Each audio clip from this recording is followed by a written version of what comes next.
교육부가 사립유치원이 폐원하겠다고 학부모에게 통보만 하더라도 아이들을 인근 국공립 유치원으로 옮기도록 하겠다는 방침을 내놨습니다. 최근 비리 논란 이후 유치원들이 무더기로 문 닫을 움직임을 보이자 내놓은 대책인데 유치원이 폐원이나 휴업을 하려면 반드시 학부모 동의를 받도록 관련 지침도 바꾸기로 했습니다. 검찰이 구속된 임종원 전 법원행정처 차장을 오늘 소환해 조사했습니다. 한편 양승태 전 대법원장이 임 전 처장이 개입한 것으로 보이는 재판 결과를 두고 행정처 입장이 제대로 반영되지 않았다며 질책한 정황도 파악됐는데 이 부분 역시 검찰이 수사에 나섰습니다. 열흘도 채 남지 않은 미국의 중간선거를 앞두고 이번엔 특정 인종을 겨냥한 총기 사건이 발생해 11명이 숨지고 6명이 다쳤습니다. 총격범은 피츠버그의 한 유대교 회당에 들어가 모든 유대인은 죽어야 한다며 총을 난사했습니다. 서울 강서구 40대 여성 피살 사건의 피의자인 남편이 3년 전에도 부인을 때리다 현행범으로 체포됐던 사실이 드러났습니다. 당시 피의자는 재발 우려 A등급으로 분류됐지만 관리는 제대로 이루어지지 않았습니다. 태풍 위투에 발이 묶인 한국 관광객을 우리 군용기로 옮기는 작전이 오늘도 이루어졌습니다. 아시아나항공도 임시로 문을 연 사이판 공항에 항공기 한 대를 보내 승객들을 태우고 돌아왔습니다. 오늘 낮 서울과 경기 일부 지역에 갑자기 5mm 정도 크기의 우박이 쏟아졌습니다. 돌풍과 천둥 번개를 동반한 가을비가 그치고 나면 기온이 더 내려가 내일 아침 강원 일부 지역은 영하의 날씨를 보이겠습니다. JTBC 뉴스룸 지금 시작합니다.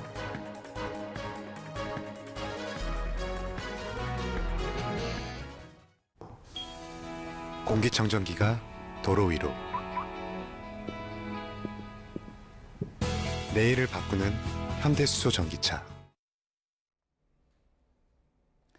정부의 사립유치원 비리 대책에 반발해 폐업하거나 집단 휴업하려는 일부 움직임에 대해 정부가 긴급 대책을 내놨습니다. 일방적으로 문을 닫지 못하도록 유치원을 폐원하려면 학부모의 사전 동의를 받게 할 방침입니다. 또 유치원이 학부모들에게 문을 닫겠다는 안내 문자만 보내도 아이들을 근처 국공립 유치원으로 옮길 수 있게 한다는 계획입니다. 정부의 긴급 대책 어떤 내용인지 박상욱 기자가 보도합니다. 비리 논란 이후 유치원들의 집단 행동에 대한 우려가 가시지 않자 교육부가 휴일인 오늘 대책을 내놨습니다. 각 시도 교육청에 신고해 교육감의 인가를 받으면 가능했던 유치원 폐원 절차에 앞서 학부모 동의와 운영위원회 협의를 반드시 거치도록 지침을 바꾸기로 한 겁니다. 교육부는 폐원 통보만 이뤄진 상태라도 아이들을 인근 국공립 유치원 등으로 즉각 이전 배치하기로 했습니다.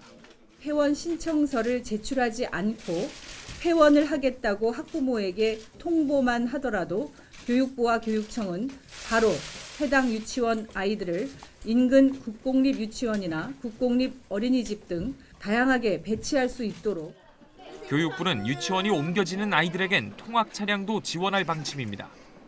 현행 유아교육법에 따르면 무단 폐원을 할 경우 3년 이하의 징역이나 3천만 원 이하의 벌금이 가해지는데 처벌과 별도로 아이들에 대한 보호도 이뤄지는 겁니다. 아직까지 우려되는 집단 휴원은 일어나지 않았지만 교육부는 공정거래위원회 조사 대상이자 교육청 특별감사 대상이라며 다시 한번 이를 경고하고 나섰습니다. 또 이와 관련한 문제가 발생하면 각 교육청에서 즉시 행정지도에 나설 방침입니다. JTBC 박상욱입니다.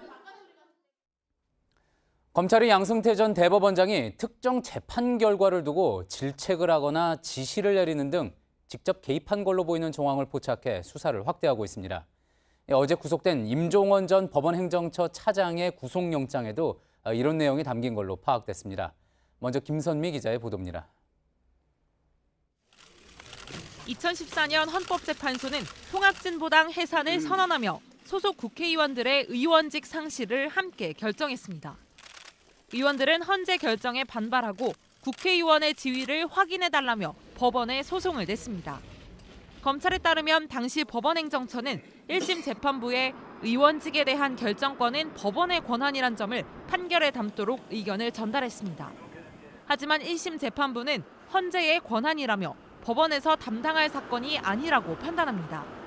행정처는 다시 2심 재판부에도 입장을 전달하고 행정처 입장과 같은 내용의 판결이 선고됩니다. 그런데 검찰이 이 과정에 양승태 전 대법원장이 직접 개입한 것으로 보이는 정황을 포착하고 수사 중인 것으로 파악됐습니다. 1심 판결 선고 결과를 보고받은 양 전 대법원장이 어떻게 이런 판결이 있을 수 있느냐며 법원행정처의 입장이 재판부에 제대로 전달된 게 맞느냐는 취지로 질책하고 이에 따라 다시 2심 재판부에도 의견이 전달됐다는 겁니다. 검찰은 임종원 전 차장이 양 전 대법원장의 질책과 지시에 맞춰 행정처 심의관들에게 재판 개입을 지시했던 걸로 보고 수사 중입니다. JTBC 김섬입니다. 임종원 전 법원행정처 차장은 구속된 지 하루 만인 오늘 검찰에 소환됐습니다. 조금 전에 조사를 마치고 구치소로 돌아갔다는 소식도 전해져 있는데요. 검찰 취재기자 연결해서 자세한 소식 들어보겠습니다. 자, 이가혁 기자, 오늘 임 전 차장의 조사는 어떻게 진행이 됐습니까? 네, 어제 새벽 구속된 임종원 전 차장은 오늘 오후 1시 30분쯤 녹색 수의 차림에 마스크를 쓰고 이곳 검찰청사에 도착했습니다. 그리고 1시간 전쯤인 저녁 7시쯤 조사를 마치고 다시 서울구치소로 돌아갔습니다. 검찰은 오늘은 향후 수사에 관해서 설명을 하고 서로 입장을 듣는 정도였다, 이렇게 밝혔습니다. 앞서 구속 전에 4차례 소환된 임 전 차장은 상당수 혐의에 대해서 대부분 부인했습니다. 그러나 법원이 어제 이 범죄 사실 중 상당한 부분에 대하여 소명이 됐다, 이런 이유 등으로 영장을 발부한 만큼 임 전 차장도 진술 태도나 심경을 앞으로 좀 바꿀 가능성도 배제할 수 없습니다. 수사팀도 임 전 차장 측이 앞으로 윗선 수사에 조금 협조적으로 나오기를 기대하는 분위기입니다. 예. 지금 어제와 오늘 계속해서 이제 검찰이 수사해 임 전 차장 구속영장에 담은 혐의를 저희가 뉴스룸을 통해서 계속 보도를 해드리고 있습니다. 자, 이 임 전 차장의 혐의가 중요한 거는 결국 양 전 대법원장의 혐의와 상당 부분 겹치기 때문이다, 이렇게 볼 수가 있겠죠. 그렇습니다. 검찰이 임 전 차장의 범죄 사실을 분류한 것은 이렇습니다. 준비된 그래픽을 좀 보시겠습니다. 법원의 위상을 높이고 또 대내외적으로 사법부를 비판하는 세력을 탄압했다. 또 부당한 방식으로 법원 조직을 보호했다. 그리고 공보관실 운영 예산을 불법으로 편성하고 집행했다. 이렇게 큰 4개의 범주입니다. 그런데 이 첫 번째는 또 3가지로 또 분류를 해놨습니다. 법원의 위상을 강화하려 했다는 것도 행정부, 즉 청와대와 정부 상대로 이익을 도모하려 했다. 입법부, 즉 국회 상대로 이익을 도모하려 했다. 그리고 마지막으로 헌법재판소보다 더 높은 위상을 가지려 했다. 이렇게 세부적으로 한 번 더 분류를 해놓았습니다. 이렇게 광범위한 범죄 사실, 이 혐의는 임 전 차장 개인 차원이 아니라 결국 당시 사법부 수장인 양승태 전 대법원장이 지속적으로 지시하고 또 보고를 받으면서 이어졌다, 이런 게 검찰의 판단입니다. 여러 혐의에서 양승태 전 대법원장과 공모하여라는 부분이 등장하는 만큼 향후 윗선 수사도 결국 임 전 차장의 혐의, 이것을 하나하나 다시 파악하면서 지시와 보고 관계를 중심으로 계속해서 판단하면서 수사를 나아갈 것으로 예상이 됩니다. 예, 잘 들었습니다. 서울중앙지검에 나가 있는 이가혁 기자였습니다. 문재인 대통령은 오늘 청와대 출입 기자들과 함께 청와대 뒷산인 북악산을 올랐습니다. 기자단과의 등산은 취임 이후 2번째입니다. 기자들과 여러 이야기를 나눴는데 김정은 국무위원장이 서울 답방을 하게 되면 한라산 구경을 시켜줄 수도 있다, 이렇게 이야기를 했습니다. 이선화 기자입니다. 오늘 기자간담회는 북악산 정상에서 이뤄졌습니다. 문 대통령은 이 자리에서 김정은 국무위원장이 답방 겸 서울에 오면 무엇을 보여줄 것이냐는 질문에 원한다면 한라산을 보여주고 싶다고 답했습니다. 벽지에서 한라까지 이런 말도 있으니까 또 원한다면 한라산 구경도 시켜 줄 수 있습니다. 지난달 평양을 방문했을 당시 따뜻한 환대를 받았다면서 김 위원장이 답방할 때 어디로 가야 할지 걱정이 된다고도 말했습니다. 다만 아직 일정이 구체화되지 않아 계획을 세우고 있지는 않다고 전제했습니다. 앞서 문 대통령은 김 위원장과 함께 백두산 천지를 갔을 때에도 한라산에 대한 이야기가 나오자 서울로 오시면 답해야겠다고 말한 바 있습니다. 올해가 2달가량 남은 지금 국정과제의 초점을 어디에 두고 싶냐는 질문에는 한반도 평화 프로세스와 경제를 꼽았습니다. 지금 진행되고 있는 평화 프로세스가 결코 실패하지 않도록 한편으로는 이렇게 북한과 또 한편으로는 미국과 이렇게 이제 노력들을 해야 되는 거고요. 경제 문제에 대해서는 소득주도 성장 등 기존 정책을 변함없이 추진하겠다는 뜻을 밝혔습니다. JTBC 이선아입니다. 예, 미국에서 이번에는 총기 난사 사건이 발생했습니다. 피츠버그의 한 유대교 회당에서 40대 백인 남성이 예배를 보던 유대인들에게 총을 난사해 11명이 숨졌습니다. 이 남성은 모든 유대인은 죽어야 한다고 외쳤다는데 트럼프 대통령의 지지자라는 이야기도 나오고 있습니다. 뉴욕에서 심재우 특파원입니다. 엄숙한 분위기에서 예배가 진행되던 유대교 회당 시너고그에 무차별 총성이 울려 퍼졌습니다. 46살 백인 남성 로버트 바우어스가 모든 유대인은 죽어야 한다고 외친 이후 20분간 이곳은 지옥이 따로 없었습니다. 자동소총 한정과 권총 3정을 갖고 있던 총격범은 11명의 목숨을 빼앗고 출동한 경찰과 교전을 벌이다 총상을 입고 체포됐습니다. It's a very horrific crime scene. It's one of the worst that I've seen. It's very bad. 연방수사국 FBI는 이번 사건을 증오범죄로 판단했습니다.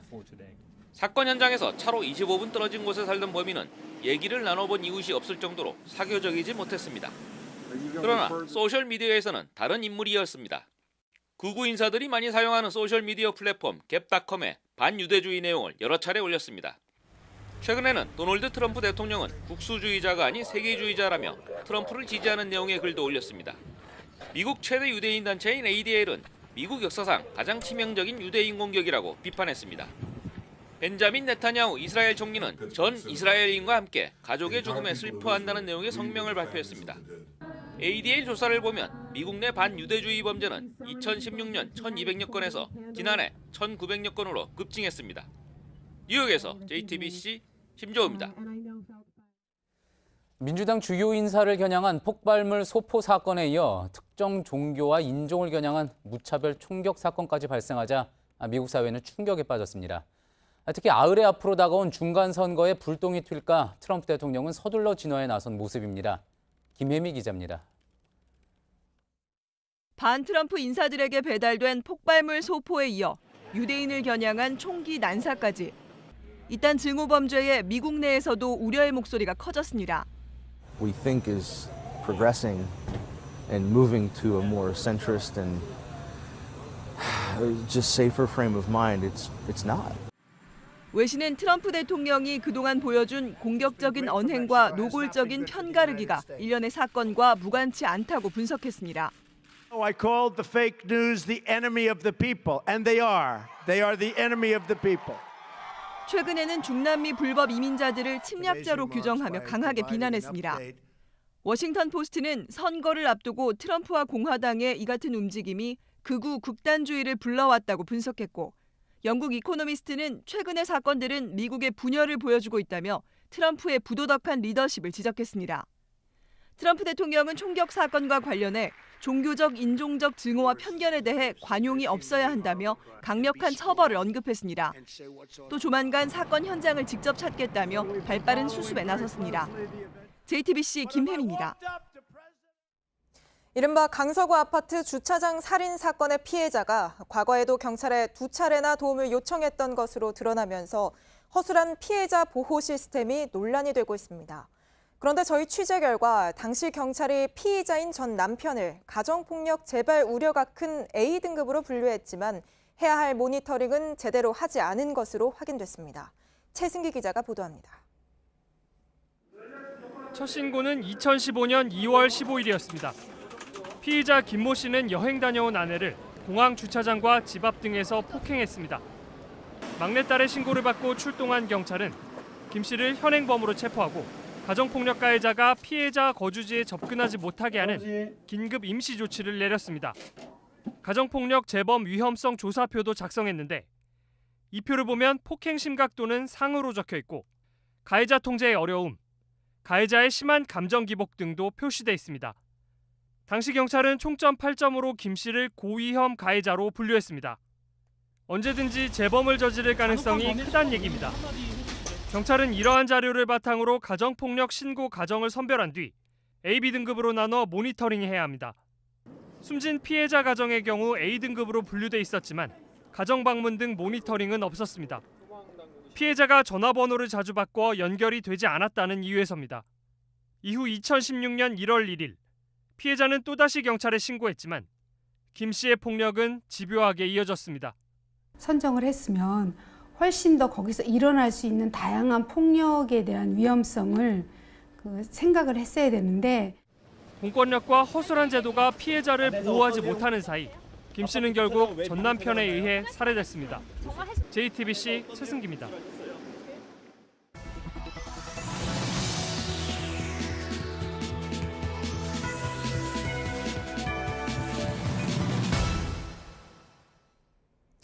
이 사건의 뒤엔 이렇게 뿌리 깊은 가정폭력이 있었습니다. 세 딸의 어머니인 피해자는 계속 이사를 다녔지만 결국 전 남편의 집요한 추적은 피하지 못했습니다. 딸들은 가해자의 딸이 아닌 피해자의 딸로 살겠다며 아버지에게 법정 최고형을 보내달라고 청원하기까지 했습니다. 이렇게 가정폭력을 휘두른 혐의로 법정까지 서게 되는 건 4건 중 1건꼴입니다. 그렇다면 구속까지 되는 경우는 얼마나 될까요? 구속률은 0.8%입니다. 가정폭력 피해자들은 대부분의 가정폭력은 비슷한 모습을 띠고 있다고 말합니다.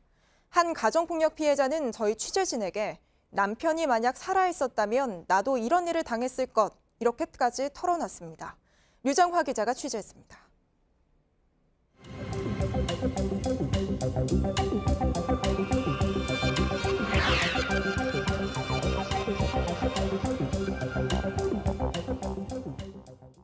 (15년간) 지속된 남편의 폭력은 결혼 2년 차부터 시작됐습니다. 한 번 때리기 시작하면 67시간씩 계속됐습니다. 몸 같은 데는 멍자국 남으니까 주로 얼굴 같은 데만 집중적으로 때린다던가 각막이 손상돼서 다 피가 나고 깨지고 막. 경찰에 신고하길 여러 번.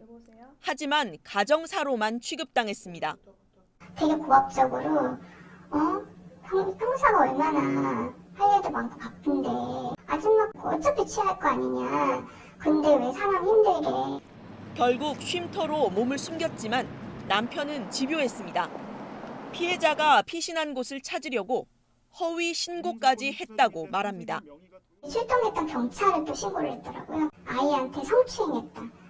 경찰이 또 교회까지 찾아와가지고 어디 있는지 좀 알려달라고. 폭력은 남편이 병으로 사망하고 나서야 끝이 났습니다. 이번 등촌동 살인 사건을 보고 다시금 몸을 떨었습니다. 남편이 살아있었다면 나도 저런 똑같은 일을 당했겠구나. 대부분의 가정폭력이 비슷한 모습으로 되풀이됩니다. 그러나 가정의 유지를 최우선으로 하는 가정폭력처벌법은 예방도, 가해자 처벌도 제대로 하지 못한다고 여성단체들은 지적합니다. 더 이상 집안일이나 사소한 일이 아니라는 인식, 그리고 그 인식이 법을 집행하는 경찰, 검찰, 법원 이런 관계자들이 제대로 집행될 수 있도록. JTBC 류정화입니다. 이 사건의 피의자인 전 남편은 피해자 동선을 파악하려고 차에 위치 추적기까지 붙인 것으로 조사됐습니다. 이렇게 범죄에 악용될 수 있는 위치 추적기, 시중에서 쉽게 구할 수 있을 뿐 아니라 피해자가 설치 여부를 확인하기도 쉽지 않다고 합니다. 이어서 홍지용 기자입니다. 차량용 위치 추적기를 파는 업체를 찾아가 봤습니다. 차에 어디 붙이든 상관없는 거예요. 그냥 차가 아니어도 상관없고요. 취재진이 관심을 보이자 점원이 자세히 설명합니다. 전화로 문의한 또 다른 업체는 인터넷으로 살 수 있다며 사용법이 담긴 동영상 링크를 보내줍니다. 굉장히 쉬운 거예요. 블루투스 이어폰 쓰실 줄 알면 다 할 수 있는 거예요. 현행법에서 위치 추적기 판매 자체는 위법이 아닙니다. 몰래 설치해 전원을 켜서 위치 정보를 수집한 시점부터 처벌할 수 있습니다. 위치 추적기는 점점 크기가 작아지고 디지털 신호를 쓰고 있어서 탐지 자체가 쉽지 않습니다. 남의 차에 붙이려면은 차에 문 열고 들어갈 수가 없기 때문에 이제 그나마 붙이기 제일 쉬운 곳이 앞뒤 범퍼나 바퀴 안쪽 다 이제 불법이라고 볼 수 있겠죠. 이번 강서 사건의 피해자는 지난 4년간 5차례 이사를 했지만 전 남편의 집요한 추적에서 벗어나지 못했습니다. 유족들은 전 남편이 피해자 차량 뒷범퍼에 위치 추적기를 달았다고 전했습니다. 경찰은 이 사실을 확인하고 자세한 경위를 조사하고 있습니다. JTBC 홍지용입니다. 고 장자연 씨 성접대 의혹 사건을 검찰 과거사 진상조사단에서 조사 중인데 저희 JTBC는 이 사안을 꾸준히 보도해드리고 있습니다. 경찰이 검찰에 송치한 자료에서 중요한 단서인 통화 내역이 누락됐던 사실 등을 보도해드린 바 있는데요. 오늘 진상조사단은 당시 경찰의 수사가 시작부터 부실했다고 밝혔습니다. 박민규 기자입니다. 2009년 3월 14일 장자연 씨 유서 공개 다음 날이자 장 씨가 스스로 목숨을 끊은 지 일주일 되는 날입니다. 경찰은 이날 첫 압수수색에 나섭니다. 조사단에 따르면 경찰은 장 씨 침실에 있던 다이어리 한 권과 메모장 한 권, 컴퓨터 본체 한 대와 휴대전화 석 대를 확보했습니다. 압수수색에 걸린 시간은 57분. 그런데 당시 압수수색에 참여했던 입회인이 최근 조사단 조사에서 경찰 압수수색이 매우 부실했다는 취지로 진술했습니다. 평소 메모를 좋아하던 장 씨의 수첩이 집안에 여러 개 있었고 메모장도 더 많았는데 수색은 침실에서만 이루어졌다는 겁니다. 장 씨가 만난 사람을 알 수 있는 명함들이 집안 곳곳에 있었지만 그대로 두고 장 씨의 핸드백조차 열어보지 않았다고 증언했습니다. 경찰이 장 씨가 자주 이용한 싸이월드 계정에 대한 압수수색 계획을 수사 기록엔 담았지만 이와 달리 실제 검찰에 영장을 신청한 기록은 없었다고 조사단은 밝혔습니다. 또 경찰은 장 씨 지인을 통해 장 씨의 싸이월드 계정과 비밀번호를 파악하고도 조사 여부를 기록에 남기지 않았습니다. 특히 수사 기록엔 압수한 장 씨의 휴대전화 등 증거물에 대한 분석 결과가 모두 빠져 있었습니다. 조사단은 또 당시 수사검사가 보관해온 통화 내역을 받았지만 이 역시 원본이 아닌 편집본이었다고 밝혔습니다. JTBC 박민규입니다.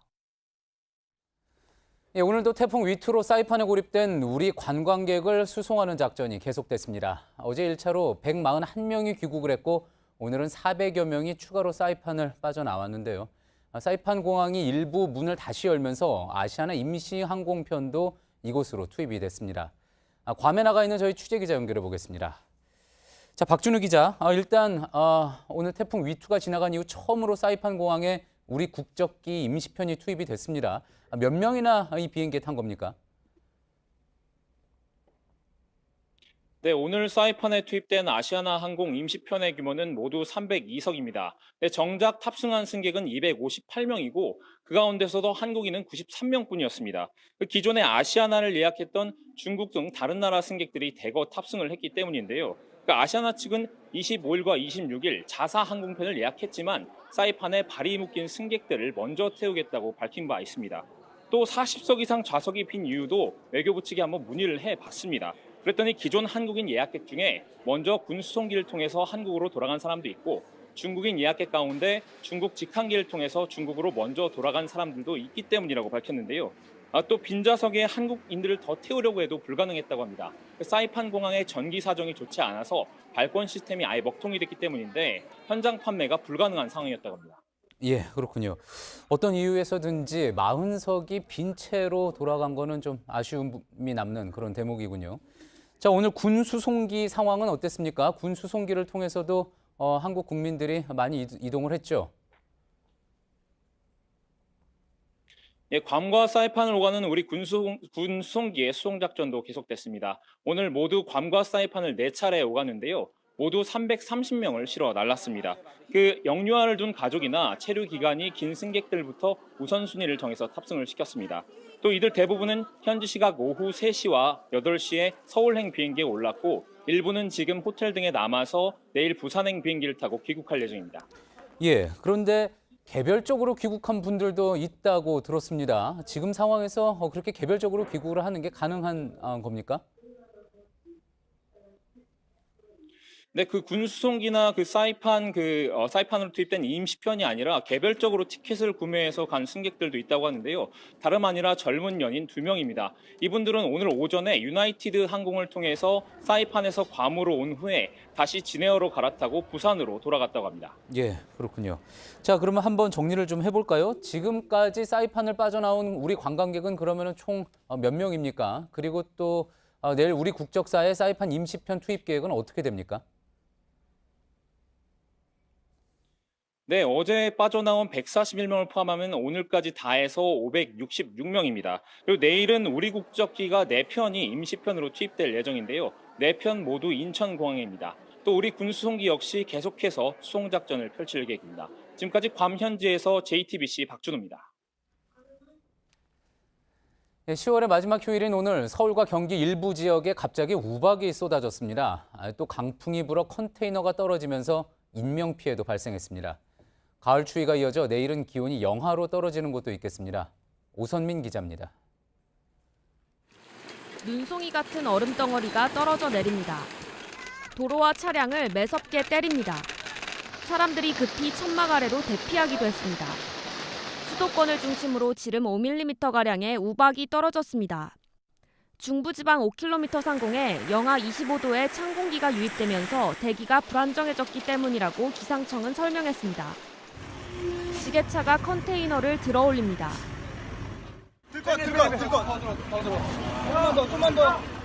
인천항 부두에서 3단으로 쌓여있던 컨테이너 2개가 떨어졌습니다.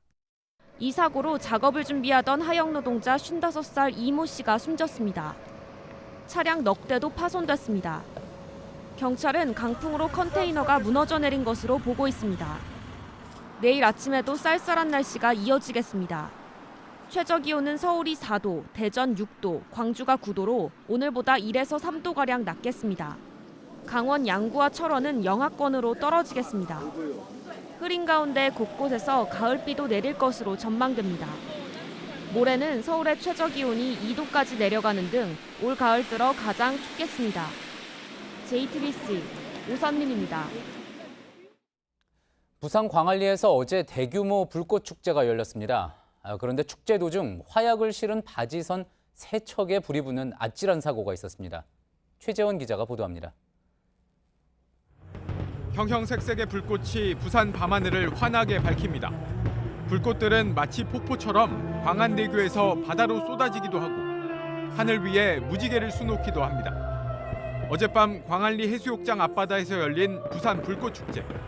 수많은 인파가 지켜보는 가운데 35분 동안 8만 발의 불꽃이 가을 밤바다를 장식했습니다. 아찔한 사고도 있었습니다. 굉음과 연기를 내뿜으며 불꽃을 쏘아올리던 폭죽 발사용 바지선 3척에 불이 옮겨 붙은 겁니다. 인근에 있던 소방정이 출동해 30분 만에 불을 껐습니다. 인명피해는 없었지만 배 안에 실려있던 화약에 불길이 닿았다면 큰 사고로 이어질 뻔했습니다. 소방당국은 폭죽 잔해물이 바지선으로 떨어지면서 불이 난 것으로 보고 정확한 화재 원인을 조사하고 있습니다. JTBC 최재원입니다.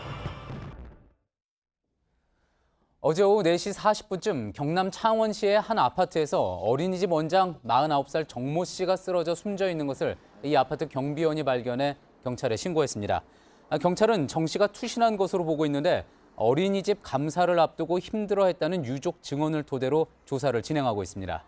보건복지부는 유치원 비리와 관련해 어린이집도 조사하라는 요구에 따라 비리가 의심되는 어린이집 2,000곳을 선정했는데 정 씨가 운영하는 어린이집도 여기에 포함됐습니다.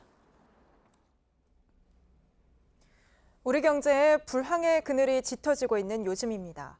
그럴수록 서로 돕고 살면 좋을 텐데 중소기업 사이에선 가뜩이나 어려운데 대기업 횡포는 여전하다는 목소리가 끊이지 않고 있습니다. 김태영 기자가 중소기업의 목소리를 들어봤습니다. 환자 음식 운반용 배송카를 만드는 중소기업입니다. 지난해부터 주문 물량이 반토막이 났습니다. 한 해 40억 원 규모 배송카 시장에 한 대기업이 진출한 이유입니다. 직원 20여 명이 일하는 공장은 절반이 텅 비었습니다. 대기업이 중소기업이 일궈놓은 시장에 1, 20년 후에 갑자기 뛰어들어가지고 이렇게 하는 것은 공정 경쟁하는 데도 문제가 많고요. 또 다른 중소기업, 대기업의 무리한 납품 단가 인하 요구, 이른바 후려치기 관행을 지적합니다. 기술력은 상관없이 그중에서 단가가 제일 싼 집에 준다. 후려치는 정도가 하면 할수록 적자가 난다는 거예요. 2017년 중소기업 실태 조사를 보면 두 곳 중 한 곳이 대기업의 납품 단가 인하로 괴로움을 겪고 있는 것으로 나타나 있습니다. 중소기업 기술 유출 건수도 지난해 78건으로 총 피해액이 1,000억 원을 넘었습니다. 일을 해도 이자를 내지 못하는 한개 중소기업 수는 지난해 말 기준으로 2,730개에 달했습니다. 지난해 반짝 줄었다가 다시 늘었습니다. 이렇다 보니 공단마다 불을 끄고 임대 현수막을 내거는 공장이 잇따르고 있습니다. JTBC 김태영입니다. 올 들어 반년 이상 일자리를 구하지 못한 장기 실업자가 외환위기 직후인 1999년 이래 19년 만에 가장 많은 것으로 조사됐습니다. 통계청 조사에 따르면 올해 1월부터 9월까지 장기 실업자는 월 평균 15만 2천 명으로 지난해보다 4.7% 늘었습니다. 장기 실업자가 월 평균 23만 명이었던 1999년 이후 가장 많은 수준입니다. 개싸움이나 닭싸움, 우리나라는 이렇게 동물끼리 서로 싸우게 하는 걸 법으로 금지해놓고 있습니다. 그런데 소만큼은 예외입니다. 소싸움은 민속놀이라며 전국 곳곳에서 열리고 있는데 초식 동물인 소의 본성과는 전혀 맞지 않는 동물 학대라는 지적이 나옵니다. 최규진 기자가 현장 취재했습니다. 덩치 큰 황소들이 콧뚜레에 이끌려 모래판으로 나옵니다. 무거운 머리를 맞대고 상대방을 짓이겨야 살 수 있는 것. 소들의 몸은 피투성이로 변합니다. 싸움이 격해질수록 관중의 박수갈채는 더 커집니다.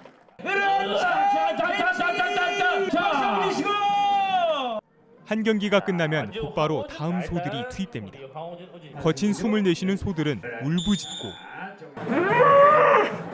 이리저리 몸을 뒤흔듭니다. 가고 싶지 않은 거예요. 그런데 주인이 여기 보시면 이 소 꽃두레가 굉장히 무게예요. 이게 무게예요. 꽃두레를 당김으로써 이 3kg가 되는 무게를 움직이는 거거든요. 그러면 소는 선택권이 없어요.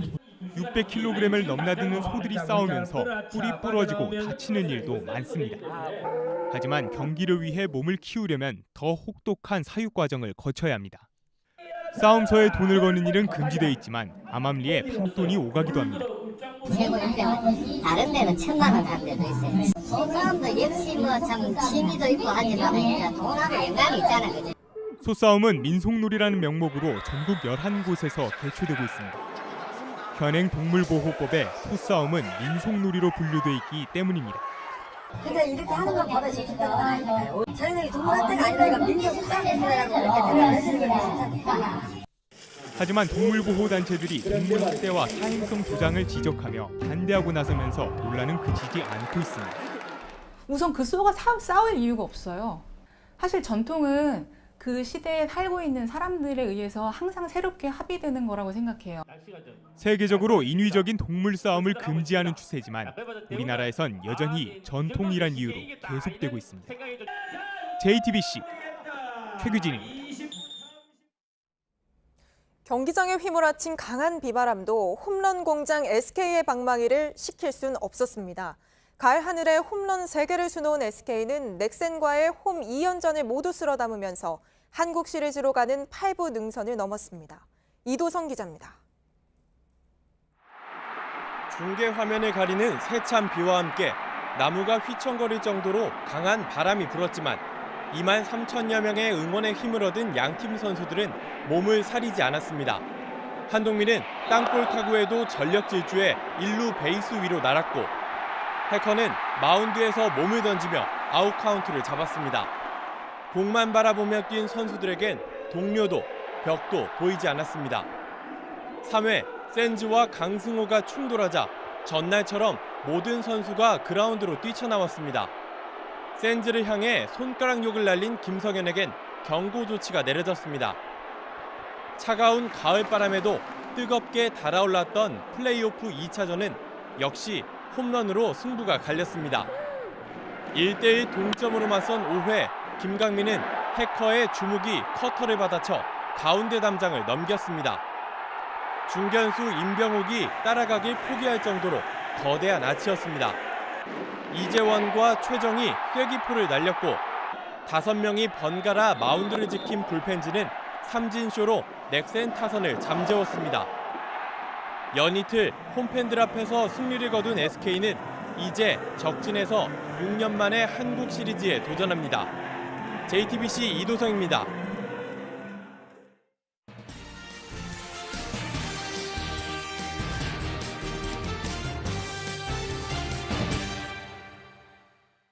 오늘의 뉴스룸 키워드는 공동경비구역입니다. 공식 명칭은 군사정전위원회 판문점 공동경비구역.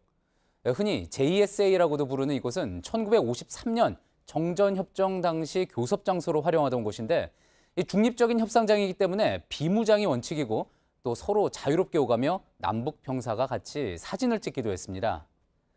그러다 남북 대결이 심해지면서 각자 권총 등으로 무장을 하고 또 이곳에 지뢰도 심게 됩니다. 1976년 판문점 도끼 만행 사건 이후에는 군사 분계선 위치에 콘크리트 턱을 설치해서 서로 넘지 못하게 했고 그래서 냉전의 상징, 대결의 상징으로 자리 잡았죠. 실제 몇 년 전 취재차 찾아갔던 이곳은 진입부터 까다로웠습니다. 북한군을 자극할 수 있는 청바지나 반바지 안 된다. 눈을 마주치지 마라. 반짝이는 장신구 안 된다. 돌발 상황에 뛰쳐나가야 하니 구두도 안 된다. 다소 우스꽝스러운 규정들이 오히려 씁쓸함을 느끼게 했던 그런 곳이었습니다. 판문점 선언의 이행 조치로 바로 그제부터 남북은 이곳에서 총기를 치우고 진정한 비무장화를 시작했습니다. 그리고 많은 분들이 기억하실 영화에서 봤던 이 장면.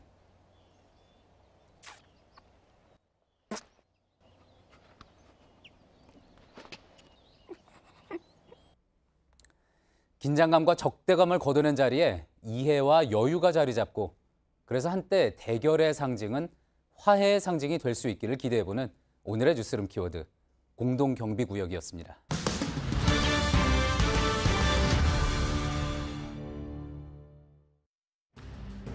경찰이 음주운전에 2차례 적발되면 면허를 취소하는 이른바 투스트라이크 아웃 제도를 도입하기로 했습니다. 단속 기준도 현행 혈중 알코올 농도 0.05%에서 0.03%로 강화하고 고속도로 음주운전은 적발되면 바로 면허를 취소하도록 법 개정을 추진할 예정입니다. 다만 경찰은 법 개정이 필요한 사안이라 실제 도입까지는 시간이 걸릴 것으로 보인다고 설명했습니다. 카이스트 연구진이 개발한 소형 과학 로켓 우리새 2호가 오늘 새만금 간척지에서 발사됐습니다.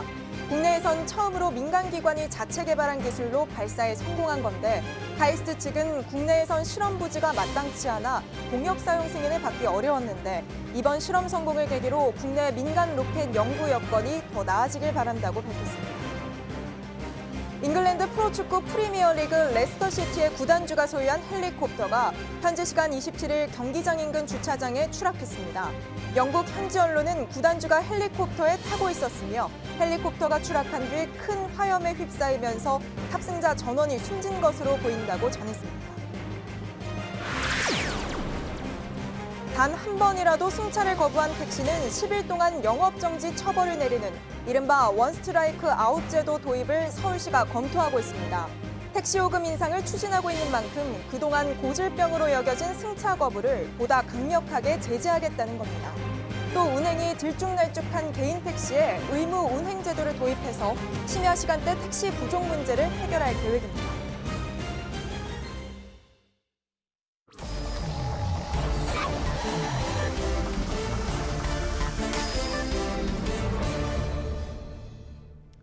예, 비하인드 뉴스 시간입니다. 안지현 기자가 나와 있습니다.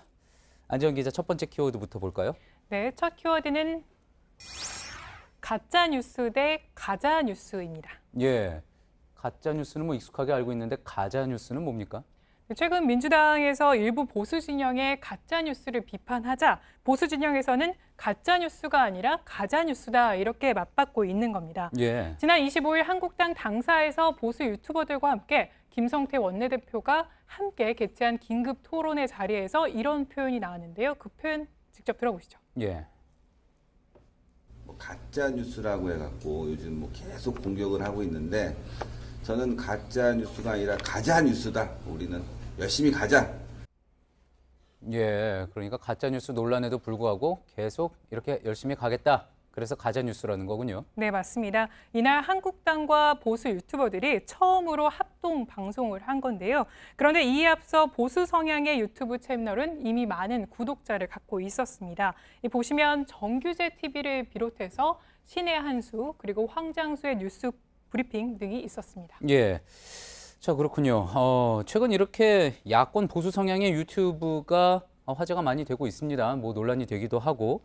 그렇다면 반대로 이제 여권 성향의 유튜브 채널도 있겠죠? 네, 그렇습니다. 최근에는 정봉주 전 의원이 나서서 유튜브 채널을 점령하겠다 이렇게 예고 방송을 하기도 했는데요. 이 영상도 잠시 보시죠. 예.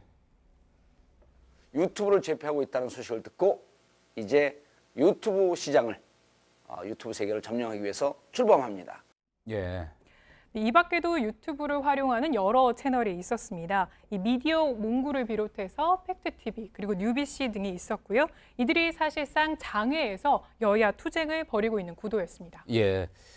상당히 뭐 과거에는 뭐 과거라고 할 것도 아니고 불과 몇 년 전만 해도 팟캐스트가 뭐 이런 역할을 하고 대세였다고 볼 수 있으면 이제 유튜브 채널로 옮겨갔다 이렇게 볼 수가 있겠군요. 네, 그렇습니다. 과거 팟캐스트에서는 민주당 성향의 채널이 주류를 이뤘다면 그런데 현재 유튜브에서는 보수 성향의 채널이 더 많은 구독자를 가지고 있었습니다. 이에 대한 분석을 전문가들에게 물어봤는데요. 한규섭 서울대 교수는 이렇게 분석했습니다. 그러니까 유튜버는 지금 대한미디어인데 이 끼리끼리 소통하는 게 대한 매체를 사용하는 이유다 이렇게 얘기했습니다. 예. 그러니까 결국 집권 여당보다는 야권이나 비주류에서 이 대한미디어를 더 필요로 하고 활용하게 된다 이런 분석이었습니다. 그렇군요. 그렇게 설명을 해볼 수도 있겠군요. 알겠습니다. 다음 키워드로 가볼까요? 네, 다음 키워드는 등산 빌런입니다. 예, 문재인 대통령 모습인데 빌런은 무슨 뜻입니까? 네, 빌런이 사전적으로는 악당이라는 뜻인데요. 예. 최근에는 무엇인가에 집착하는 특이한 괴짜라는 표현으로 쓰이는데 예. 이 등산 빌런은 결국에 등산을 좋아하는 문재인 대통령을 뜻하는 신조어였습니다. 예. 자, 앞서 리포트에서 소개한 내용인데 문재인 대통령과 청와대 출입기자단이 산행을 했던 거죠? 네, 맞습니다. 이렇게 출입기자단과 산행을 한 건 이번이 두 번째였는데요. 처음에도 북악산이었는데 이번에는 코스를 조금 달리 했습니다. 이 코스 저희가 일정을 가져와 봤는데 이 숙정문에서 시작해서 이 자문 고개로 이어지는 코스였고요. 약 3km 정도 되고 노무현 전 대통령 때 이 코스가 공개됐다고 합니다. 예.